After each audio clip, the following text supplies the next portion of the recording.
And then next Monday, I'll just have to send out the schedule. All of a sudden, I've gone blank on next week.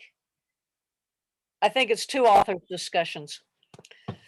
So today, Sure. yeah, I was going to say, when you send the new information out, send the link again, because it's sometimes hard to find. yeah, okay. All righty. So today we have Dr. Jon Carter from Appalachian State's Anthropology Department. I'm going to talk about field notes. So welcome, Jon. Thank you. Should I just go ahead? Yes, you should. Okay. Let me try to share a screen real quick.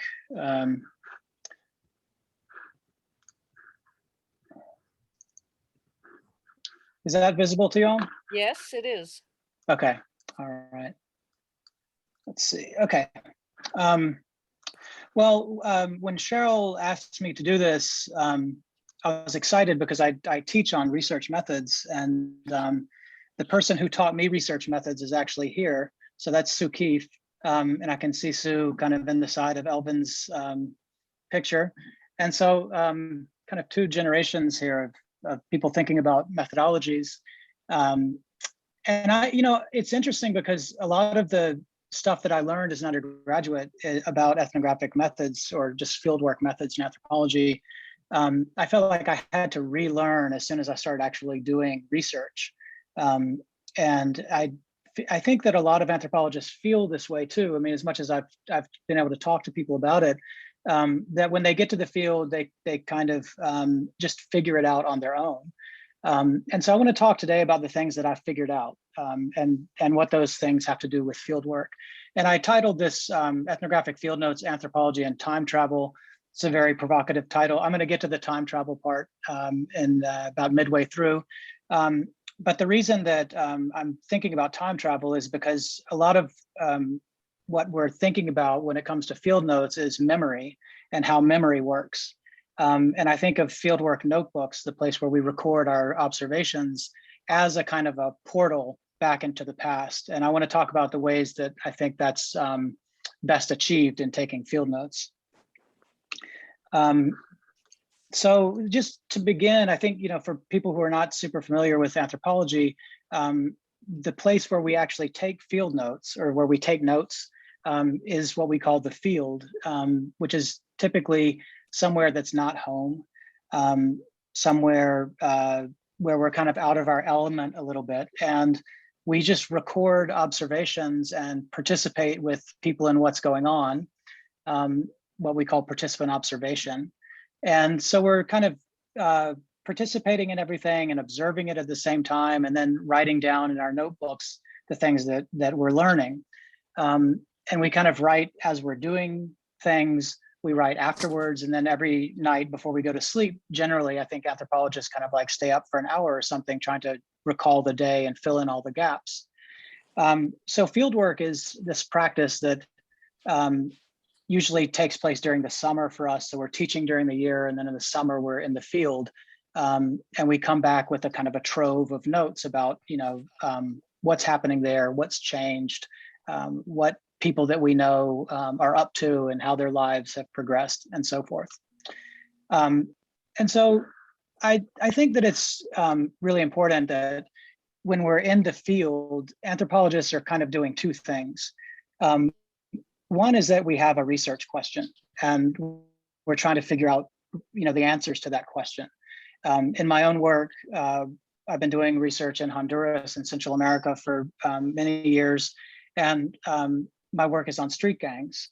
And so, at the same time that I'm thinking about gangs and trying to kind of come up with information about them every summer that I travel down there, I'm also watching myself and thinking about the way that the questions that I'm asking might be better framed.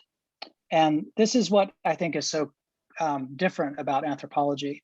Like, we start with one question, and then we get midway into field work, and we have to rethink it. And we begin to rethink it from the experience of hanging out with people and being in the field.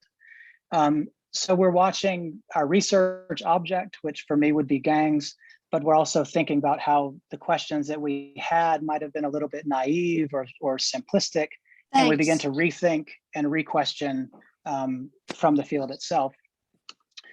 And so this also means that as our questions are changing, we also are changing. And I think that what happens in the field is that we arrive and we feel like we've come from afar. We feel like the person that we typically are in our lives at home. But then after a few weeks, and if you're lucky and you can stay months, you feel yourself adapting to the place, and you feel yourself literally changing. You feel your style of thinking changing. And what I'm describing here is that the researcher in anthropology kind of merges with the field. And this is really important because typically when social scientists do research, objectivity, and I'll keep that in quotes, sort of demands of them that they keep themselves separate from what they're researching. And in anthropology, it's the opposite. Like, we try to merge with the thing that we're researching. And so as the field and ourself become kind of indistinguishable, in the end, I don't think that we're thinking about the research questions that we had, but we're thinking with the research setting. And so the difference is on the, in the first formulation, you're a scientist kind of standing behind a plate glass window thinking about something. And in the second instance, you're on the other side of the plate glass window thinking from the position of that particular object. So this is, I'm just trying to give a quick rundown of what makes anthropology distinct. And all of the time that we're in the field, all of these complicated questions are sort of, I think it's humorous that there aren't kind of complicated tools to go along with this very complicated form of research, because the tools that I carry around are the one that you see on the screen. I just carry around a regular, like, stitch bound composition notebook, a pen. Typically I'll carry a small pair of scissors. I'll carry a glue stick. I'll carry a different colored pen. So I have 2 different colors, and that's about it. I mean, I have my phone, and there's a camera on the phone, but ethnography is pretty low tech. And what's interesting about it is that at the center of it all, for me, is the notebook. And so I'm going to talk today about how the notebook comes together. Let's just see here. So the first time that I started doing field work, this is just a page from talking to somebody about how they come up through Mexico on foot and cross the border in Arizona as undocumented migrants. And the notes are just jots, like they're just kind of fragments of things that the person's saying. Talking fast, and I can't really keep down all the notes. Like I can't get full sentences written out. I'm just putting down kind of keywords because I think later, I'll be sitting in my hotel room and I'll go back and kind of fill things in as much as possible. On this side on the right side of the screen, you see a kind of drawing of a highway. You see a car. You see garritas, which are like checkpoints. So they're evading the immigration police coming through the desert. And I thought in the beginning that this is what fieldwork notebooks looked like they look like information. So you ask people questions and they tell you things, and you write down information.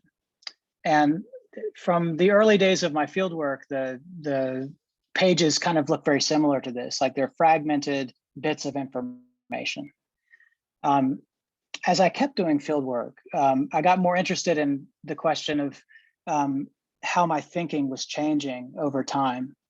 And I started keeping diaries in the field. And these were kind of separate documents. So I had like one notebook that just had information and one notebook that had my kind of my diary. And so you can see here, they're complete sentences. There's a kind of, I'm doing this at the end of the day. So I'm kind of looking back on the day and trying to summarize things. It's much more complete than the other notebook. But the point here was to have like one place where there was just objective information and another place where there's a kind of subjective experience, or there's like the experience of of me as a person. And here you can see the little clippings from the newspaper, like I'm cutting things out and gluing them in. So hence the little pair of scissors and the glue stick in my bag. And over time, these notebooks got more and more complicated. And I started putting more pictures in them. And I liked the way that the pictures created a kind of a tension with the written text. I liked the way that as I was reading about, like, for example, where it says May 18th, I'm talking about a friend of mine who just defended her dissertation and stuff that's going on back in New York where I was living at the time. And next to it is a picture of this guy whose house is just burned down. And I had been reading about that in the newspaper in the morning. So I just cut it out and pasted it into my notebook. But I love the simultaneity of thinking about New York and thinking about Honduras at the same time. And it started to kind of occur to me over time that the notebook itself was this place where much of my mind was kind of expressing itself. And, you know, at the end of the day, if somebody asked me what had happened, you know, I can kind of come up with a vague sketch of the day.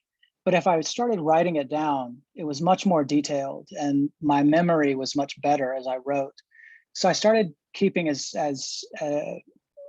I'd say, as detailed of notes as I could, in kind of recognizing that with time, much of this was going to be forgotten. And I've been reading a little bit on memory and the science of memory, and there's just a lot on that out there, and I'm not sure what's the best, you know, set of information. But what I read recently was that within 2 weeks, we will have forgotten 90% of our sensory perceptions from 2 weeks earlier. So 2 weeks from today, the kind of sensory perception that you're having right now, 90% of it will be eroded to memory loss or into the unconscious. And there will be a remaining 10% of just kind of the high points of the day and various impressions. And I started to realize that the fieldwork notebook was a place where that information that's going to be lost can be kept. And so, you know, as I took notes, I was taking notes thinking that you know, thinking with myself already forgetting. And so as this progressed, I started to think about methods and to think like, you know, at some point, someday, I'll teach methods, you know, the same way that Sue Keefe taught me methods back in, must have been like 1996 or something. And I started to ask myself, like, how would I break down this process? Like, what are the things that I'm writing down? And I figured out that there were kind of 3 genres of notes that I was writing down.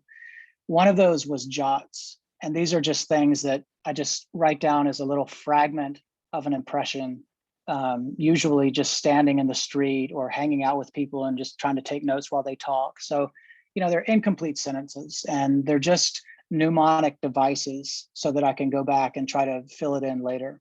So jots, I mean, I think the important thing with jots is that we write them down so that they can trigger our memory in the future. The second type of notes are what I call secondary notes. And those are notes that at the end of the day or later, you come back and you fill in around jots. And so if we can't write complete sentences and get everything down in the moment, we come back later and write secondary notes around them. So jots and secondary notes are like very kind of tightly bound up with one another. And the third type of notes are what I call recursive notes. And these are notes that we come back to, or these are notes that we write later as we come back to our notebooks.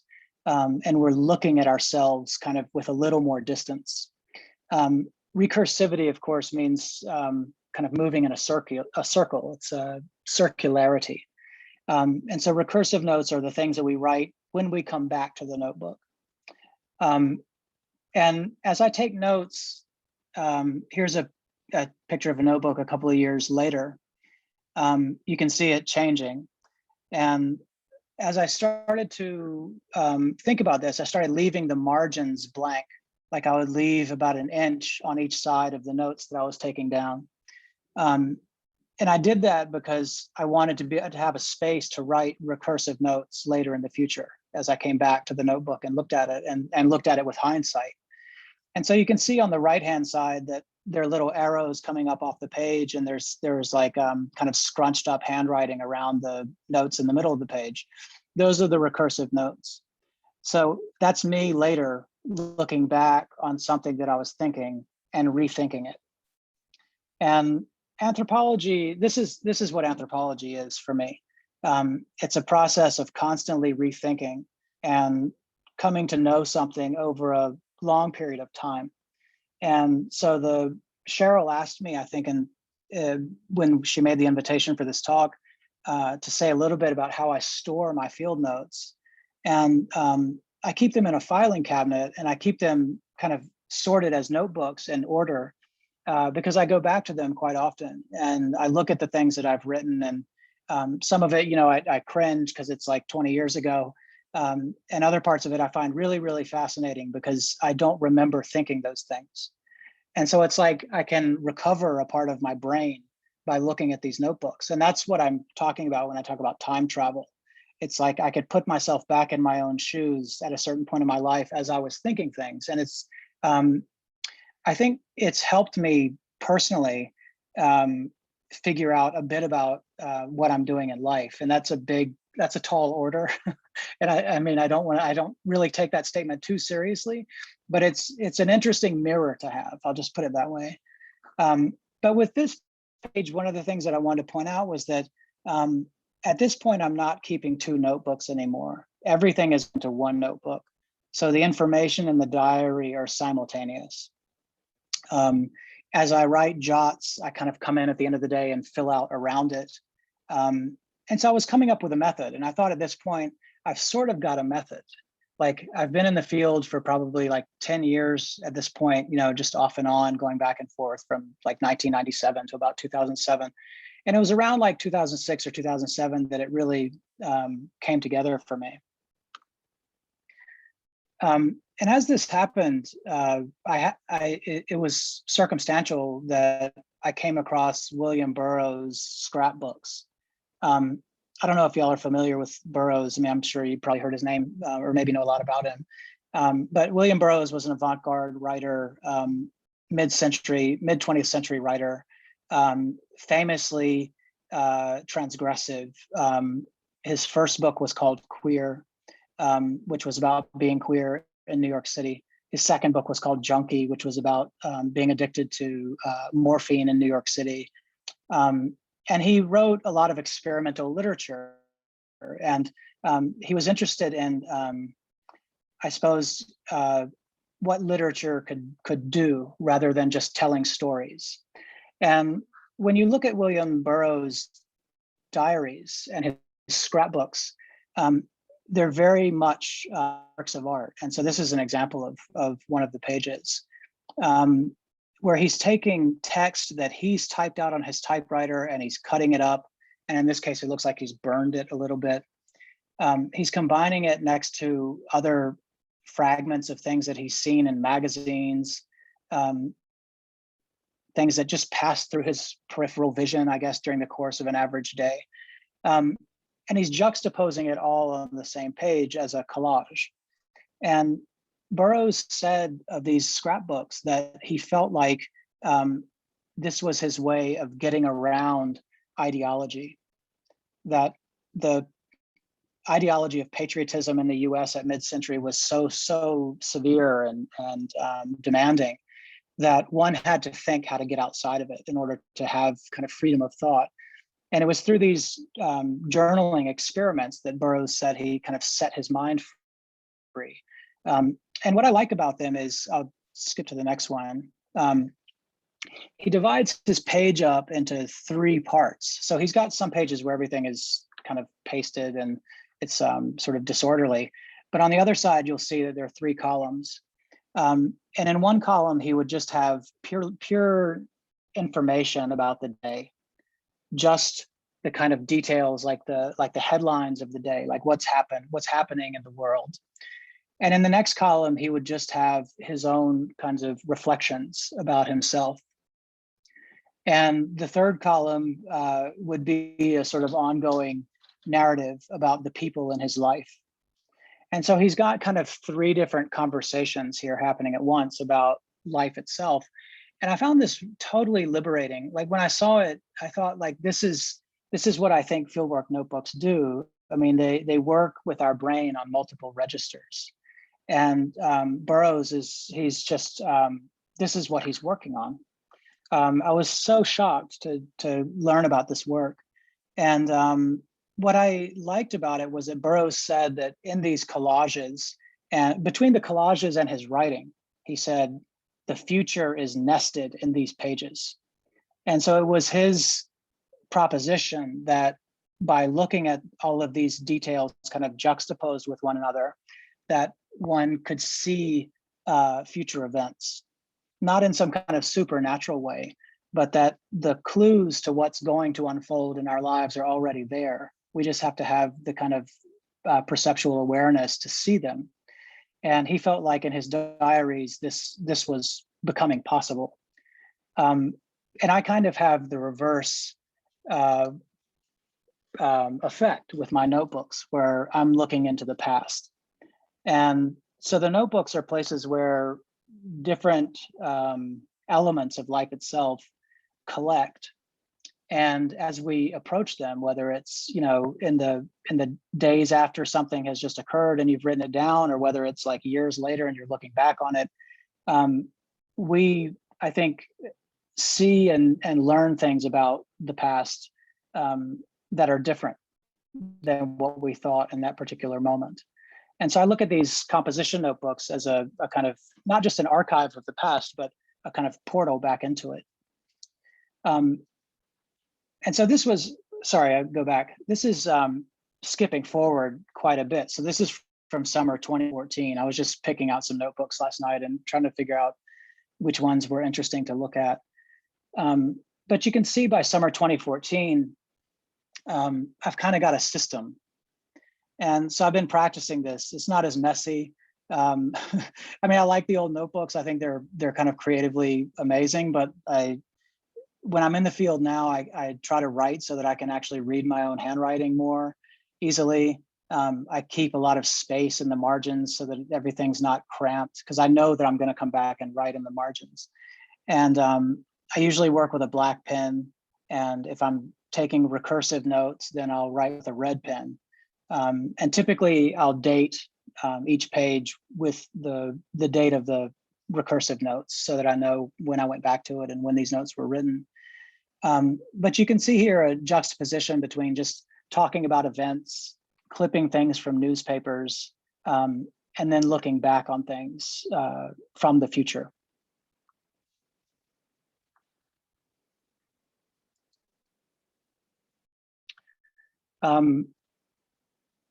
I think one of the interesting things about anthropology is that as it unfolds over time, you know, we spend a lifetime kind of in one field site sometimes.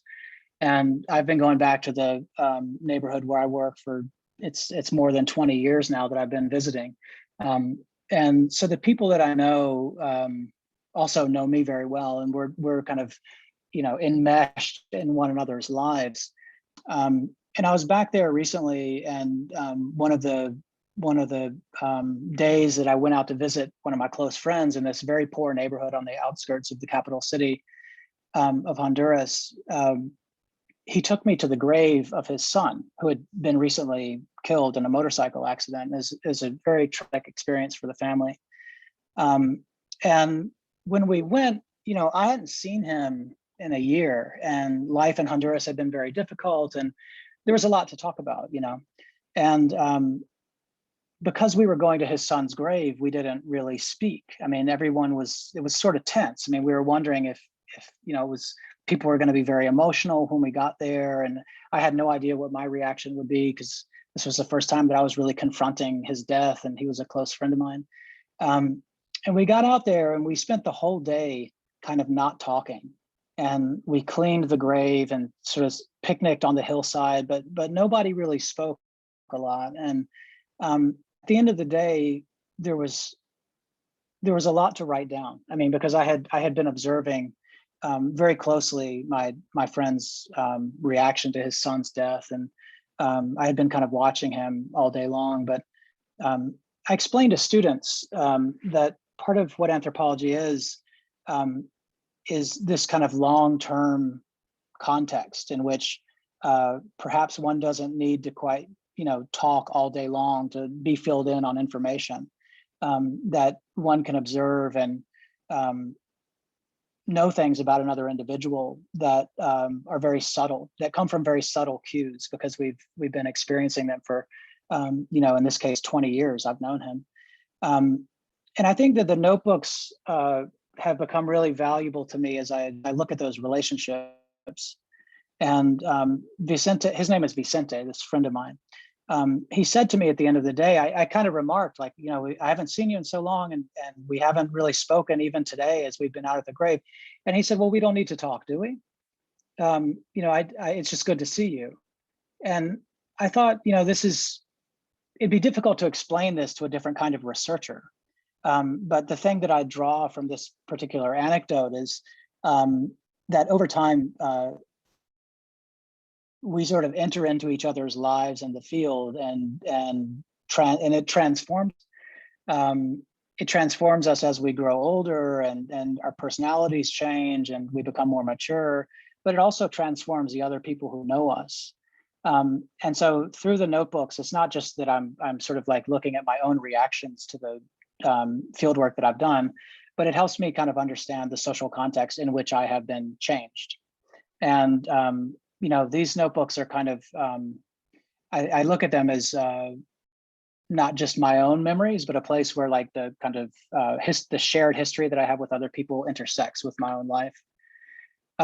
So these are just additional pages that I thought were kind of examples of the notes that I've been describing. You can see the red pen, which is always, coming back years later.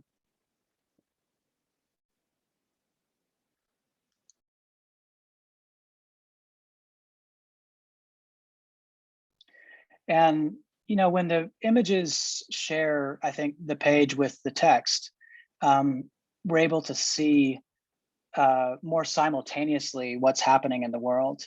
And I'm kind of drawing to a conclusion at this point, but I wanted to show you this page because I had a kind of epiphany when I was staring at this page, and I'd gone back to it after I had been talking to someone, for about 2 hours out in the neighborhood that I work in about his economic hardships and what it's been like for him having come to the States undocumented and then been deported and trying to figure out how to live in Honduras, where it's extremely difficult.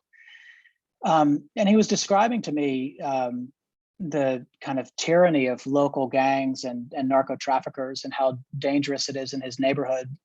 And I just felt terrible for him. And I was back at the hotel, and I had cut out this picture, and this is a picture of 21 envelopes of crack and marijuana. This is what the caption says. And these are evidence in a criminal case. And I was just staring at it, and I was thinking, for so many individuals, it's impossible to break into the actual economy. They're stuck in the informal economy. And I think I understood that at a different register than if I had been told it, and it just kind of popped into my head because of the conversation that I had been having, and then, juxtaposing that memory with this particular image. But I was looking at the cell phone on the table and the crack rocks and the bag of marijuana, and then this person's driver's license lying on the table as kind of evidence of how immensely difficult life is, not evidence of a drug bust, but how immensely challenging the decisions are that people in Honduras have to make every day. And I think this is what the notebook does. I think it doesn't. So in conclusion, I think what I'm saying is it's not that all of the information accumulates and suddenly like we have a kind of a 360-degree picture of what the field site is like. I think we pick and choose details from daily life, and suddenly those details coalesce from time to time into thought images and moments of realization that I would call illumination rather than just knowing something. I think that the kind of longue durée of fieldwork in anthropology can sometimes make you feel more confused than it makes you feel like, an expert on a topic, because, the world is extremely complicated, and we all know that. But there are moments where things really click. And I think in order to have those moments where things click, we need juxtaposition. Like, we don't just need the thoughts inside of our head. So I have a few more slides. I'll click through them. Summer 2017. This one I haven't gone back through as much, so there's not as much in the margins. But I look at this as kind of I was thinking about this and talking to a colleague about it recently, and imagining fieldwork notebooks as themselves a kind of literature. So scrapbooking, does this, but it doesn't do it in the kind of context that we do it in, and with the sort of intention that I think some of us do this, create these kind of notebooks. And it occurred to me that this is really a form of modernist literature, because of the juxtapositions and because of the kind of non-linearity of the text and the intersections between fact and fiction, between the objective and the subjective encounter. So let me leave it there, and I'll take some of your questions about field notes.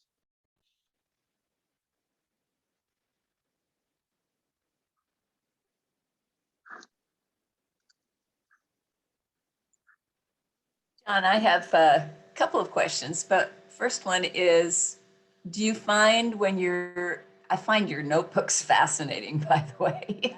Thank you. It's great. Do you find when you go back over them recursively that there are things that you remember that you did not write down? Yeah, this happens all the time. And I don't know how, memory is such a strange thing, and I feel like so much of what we experience is still in the unconscious, because we can't, if we were to remember everything, I think I've just read this in different places in psychoanalytic theory. If we were to remember everything, it would be impossible almost to think just in a day-to-day manner. It would be impossible to function. And so it's an evolutionary advantage to be more forgetful. And I tell my students this all the time as I forget things in front of them, that this is actually evolutionarily advantageous. But I think that there's stuff there. It's just a matter of accessing it. And so when I take notes, I take notes as mnemonic devices. Like I don't write down things as so much as information, but I write down things as to trigger me later to remember, which is it's sort of difficult to explain. It sounds very obtuse, but that's the approach that I take now, because I think, the whole purpose of the notebook is to remember, insofar as it's impossible to write down everything, and I have colleagues who say, like, their cardinal rule for field work is to write down everything. And I'm like, this is so dumb, because you can't write down everything. So why bully yourself constantly to do that? And by the way, while you're writing down everything, you're missing what's happening around you. So taking notes itself is a catch-22, because you're missing as much as you're capturing. Well, and so many times, as you say, there's so much that you're observing and you can't write it all down. And you may not realize some of the significant things that you observed until time has passed and other things have happened. And then you go back and say, oh yeah. That's right. Because you don't always have the context to understand something in the moment that you're experiencing it. And I think what the temporality of fieldwork in anthropology being so long, right, that like we're always going back. For me, it's important to look at those early notebooks, because now with hindsight, I feel like I can understand a lot of the stuff that's happening in those notebooks that at the time was very confusing. So when people say, like, well, I'll just put it this way. I think of my notebooks as one continuous notebook. And so when they're like sitting in the drawer, I look at them as one volume for that reason. Jon, can you hear me? Yeah. Do you ever worry that, or is there any concern that then your notebook becomes your personal journey. I mean, your personal journal. And so then it's useful to you as a researcher and as a scholar and as a thinking person, but do you want that to be archived somewhere? And I think you were going to talk about that perhaps. What do you do with field notes? And then, and maybe the Burroughs example is a good one because it is his personal journal, you know, but it's about him, it's about the field situations. It's all complex. Yeah, I mean, it's such a good question. Like, I think that the notebooks are probably useless to another person.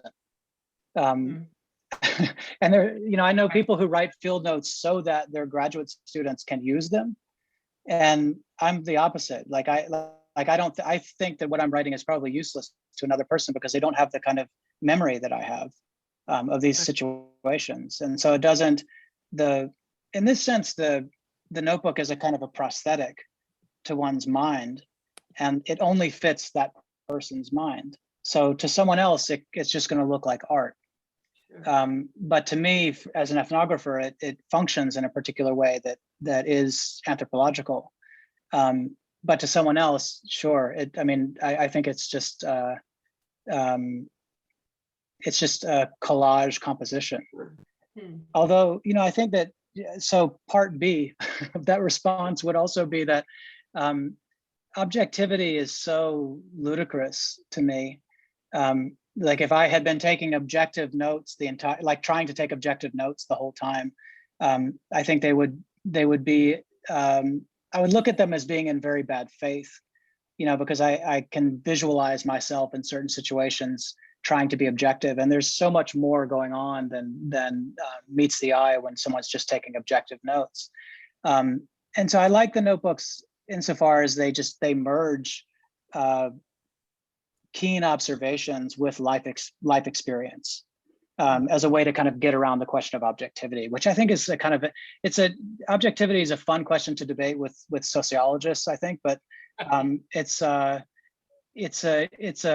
particularly useful concept for deconstructing in courses in anthropology. Because once students can deconstruct objectivity, I think they really grasp what anthropology is doing. Although I don't want to kind of generalize too much, you know, because everybody's anthropology is a little different. But, you know, at least with mine, that's kind of how it is. Sure, thank you. Jon, I have two comments. One is Frederick Barth, many years ago, a Norwegian anthropologist, really good anthropologist. A friend of his died, Pearson. I can't remember his first name, but Pearson died working on some of the material or in the same area that Barth did. And so Barth decided he would take the field notes and finish the job for Pearson. And turned out he couldn't do it. The field notes were absolutely worthless, even though he knew the area intimately. Second is, I really like your idea of recursivity. It had never occurred to me. When I do field work, I know that I am being recursive because I recognize that my ideas are changing.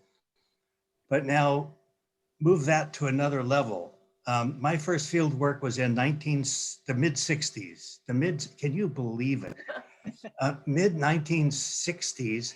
And I've read a number of ethnographies on Appalachia that were written at the same time, Southern Appalachia, written at the same time.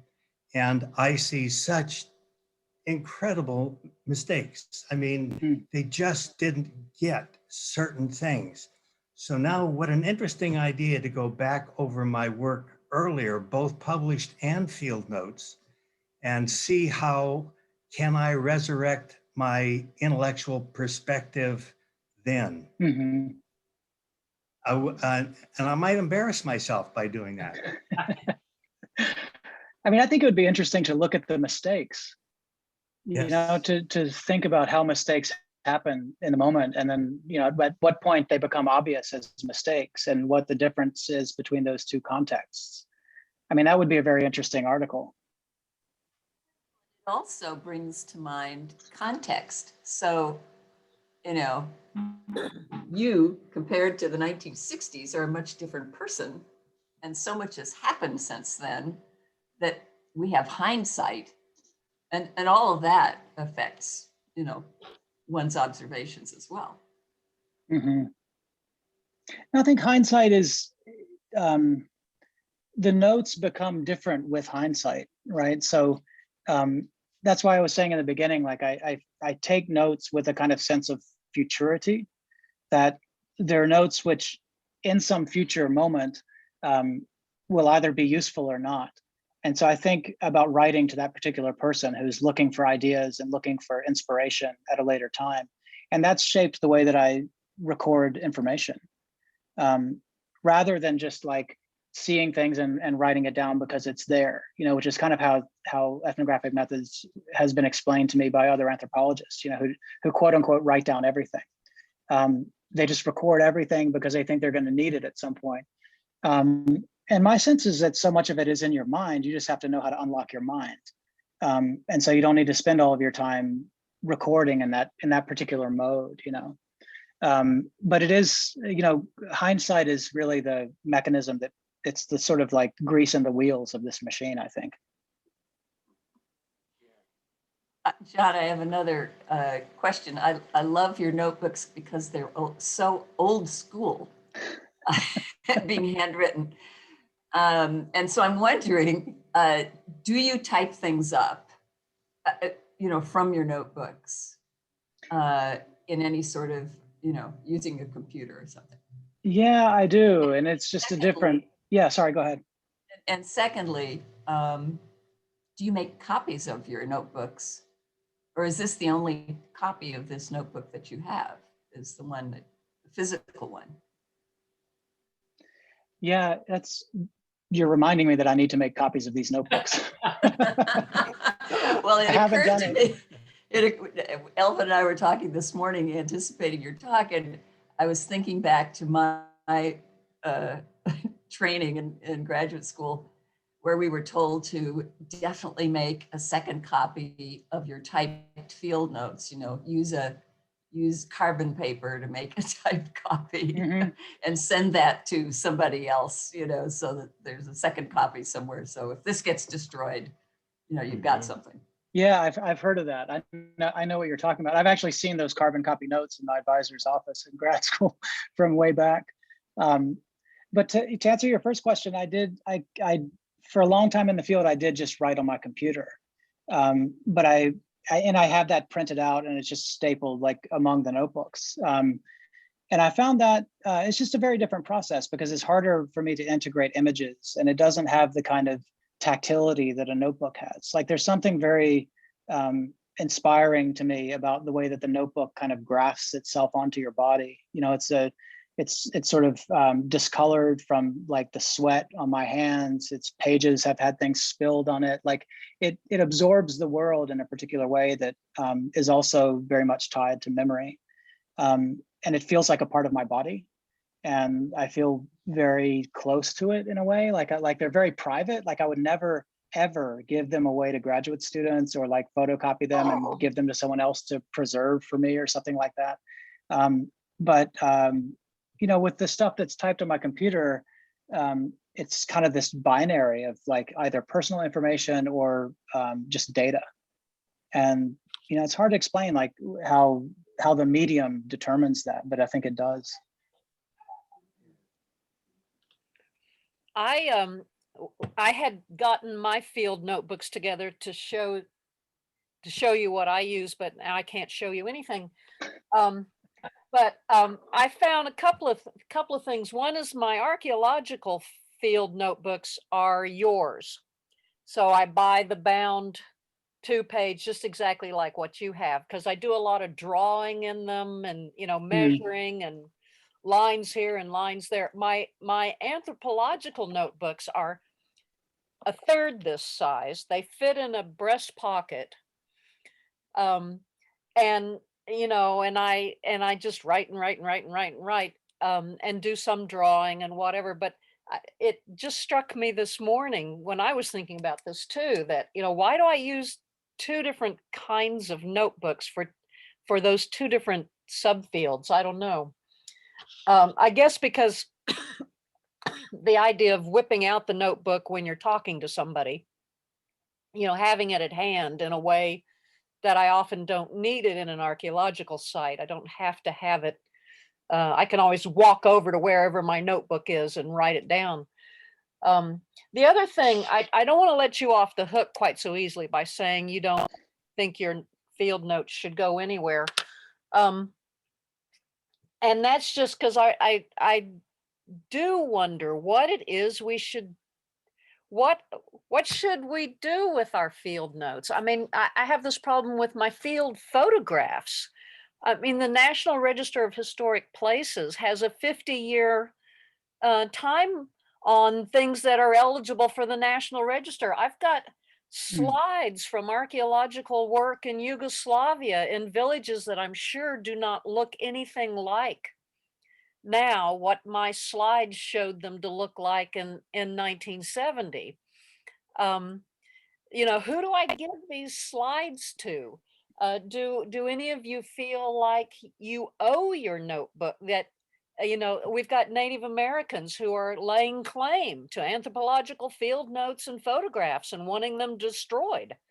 I mean, do we owe our notes to anybody? And who would, if not, and you think there's something useful in them, where would you put them? Everybody. Yeah. I mean, Fred has been after me for always for my dissertation notes, research field notes. And that's where I look, and it's so bound up with personal stories. It's like a journal, it's field notes. And I think, nobody can have this. So I haven't figured it out. I have a different reaction. It seems to me that if one were to let's take your field notes, John, they would be useless as far as understanding precisely what you were doing in your research. But let's say we had the field notes like this of 20 different anthropologists at a certain time. That would be a treasure for a historian of anthropology, understanding what anthropologists were thinking about. I used to go to the anthropology meetings with this in mind. I wasn't there to hear good papers, but I wanted to know what was going on in the field. And it was a really good system. And I think the field notes would be also really good. Pat, I think the same of yours. Well, when we were in China, I tended to write long letters. And so I had a journal, but then I would write those letters back to the department. They were often called Dear Greg or Dear Sue, and it was like all my field notes, and I have copies of all that now, and that could go somewhere. I don't know who wants them, but but it's, yeah. And so, but there's two different kinds of texts here. it's interesting you bring up letters, because I think that the emails that I wrote back from the field are so chock full of information, like they're ethnographic documents, because I was really doing my best to explain everything that was happening and to do so in a kind of a narrative way that was accessible and true, or put it this way, that was clear. And I look at those as addenda to the field notes that I have, and I wonder if in the end, it's sort of like what Elvin is saying, if those emails belong with the journals as a kind of a pedagogical tool for just thinking about what's the imaginary of anthropology at a particular moment in history. I don't know, if I had to pick a place for these notes to actually go, then I would probably donate them to either to the library here or to the community center in the neighborhood where I work, where I'm known, but people are always kind of asking me what it is that I do, because every time they see me, I'm just sitting around talking to people and they're like, you have the best job in the world. Like all you do is eat and talk. Yeah. So, it would demystify a lot, I think, to show them my thought process. But the first real exposure to that they'll have is the translation of my book whenever that happens. Because I've never gone to the neighborhood to like do a public presentation. It's working on gangs it's a sort of uncomfortable topic, but it's so it's a residue of the same kind of colonial history that anthropology's always had, where it's just extracting information from one place and displaying it in another. Mm. John, I I have a also question. think, John, Oh, I'm sorry. go ahead. I also think, John, that we do have the best job in the world. Yeah. My question is about your students now, because my daughter was one of those that grew up not learning how to do any script writing.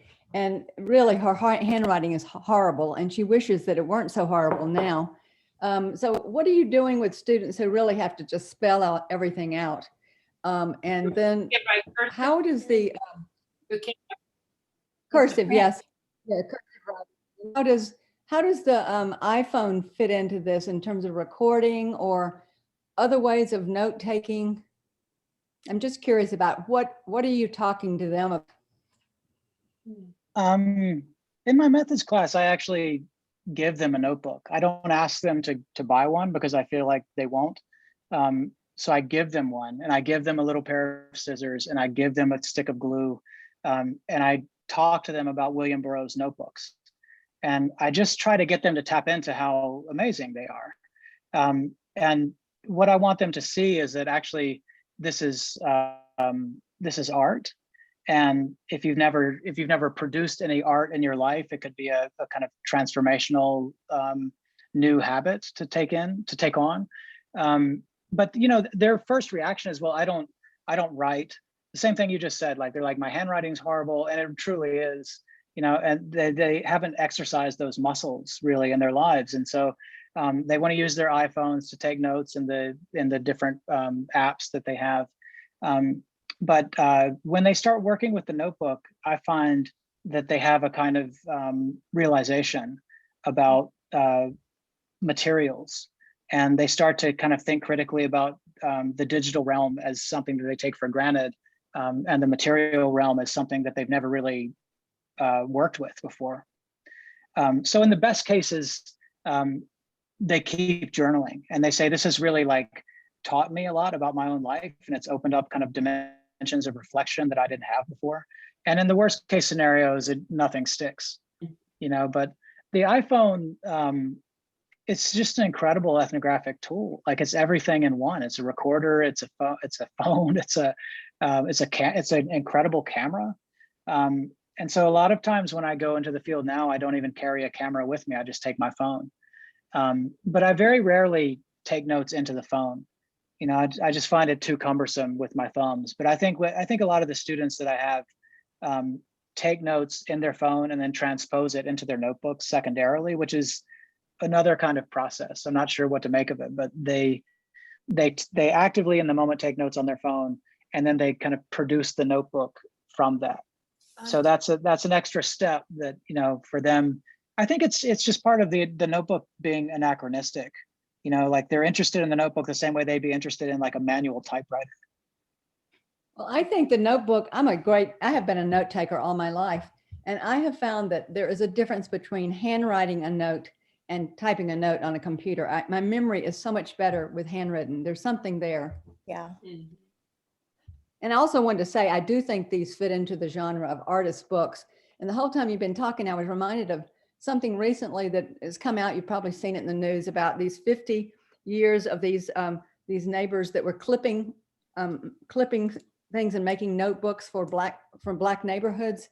And this man had been collecting these notebooks for years. And I'm thinking, they're so valuable now because they didn't have this before, and nobody was recorded this before. And now I think this material, you all have to figure this out. Where can these kinds of documents go? I think Elvin's suggestion, of a wide, broad kind of study would be fabulous. Mm-hmm.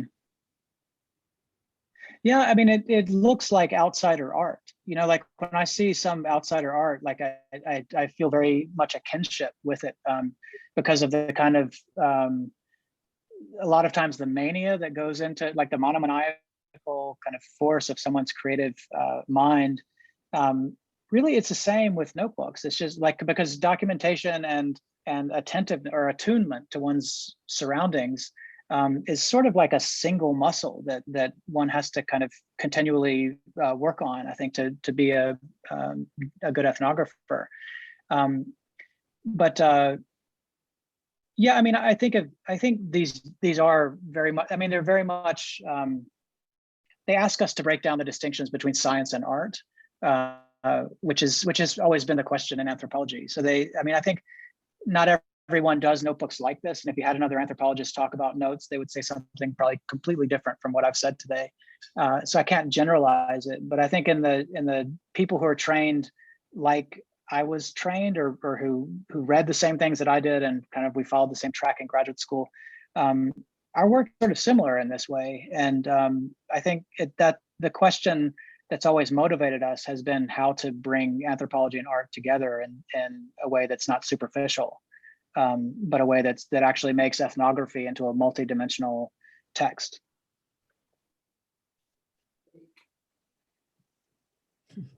Well, thank you, Jon. I'm assuming there aren't any other questions. I had a quick question. Okay.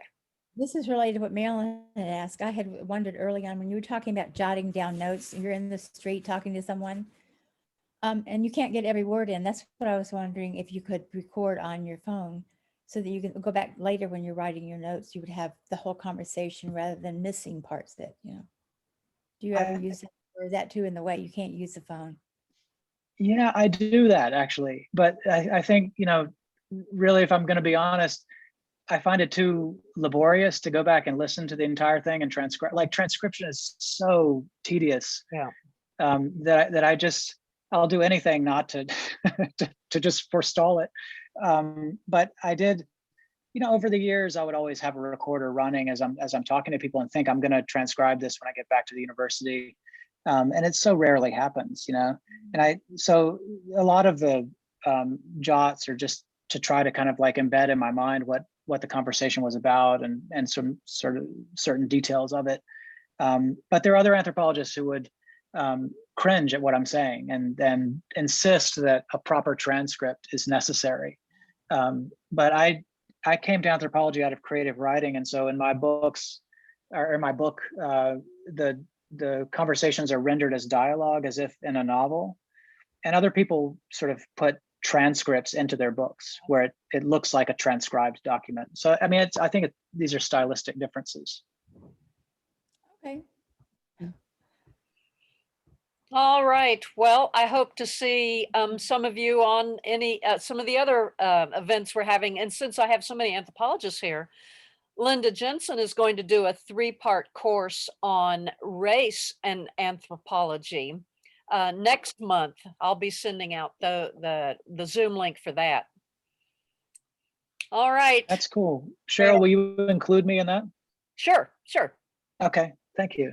All Thank you. right. This is great. Goodbye, Thanks. Good to everybody. see everyone. Thank you. All right. Thanks for inviting me. Thank you. Uh-huh.